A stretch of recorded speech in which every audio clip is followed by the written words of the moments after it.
J'ai une demande de parole de Stéphanie Bocquet. Oui, Monsieur le Président, chers collègues, la semaine dernière, lors de la commission présentant ce rapport, le mot « ingérence » a été prononcé. Le groupe écologiste tient ici à rappeler le rôle essentiel du contrôle des comptes, de la gestion et de l'évaluation des politiques publiques, rôle qui est présenté comme l'un des chantiers d'optimisation des dépenses de fonctionnement. Pourtant, comme le rappelait Anne-Nicolas Jacques lors de la commission permanente du 26 septembre dernier, au sujet du protocole transactionnel avec la société Clinitex, il est plus qu'incertain que cette politique se traduise réellement par une baisse des coûts pour la collectivité, si l'on ne réfléchit pas en termes de coût horaire de travail, mais bien en termes de coût global de la prestation, incluant le coût de gestion, d'encadrement, de suivi de la réalisation du contrat et de la gestion des absences.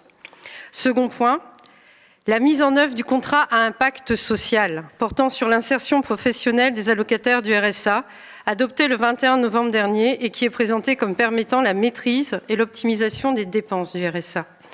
Là encore, rien n'est moins sûr. Un rapport du Haut Conseil à la vie associative pointe les coûts de gestion importants de ce type de dispositif, que cela soit en termes de temps pour les fonctionnaires du département, en termes de rémunération de l'intermédiaire ou encore de l'évaluateur externe. D'ailleurs, Monsieur le Président, nous ne savons toujours pas comment la BNP Paribas sera rémunérée, avec quel taux de marge et quels sont les indicateurs précis d'évaluation de la prestation et évalués par qui.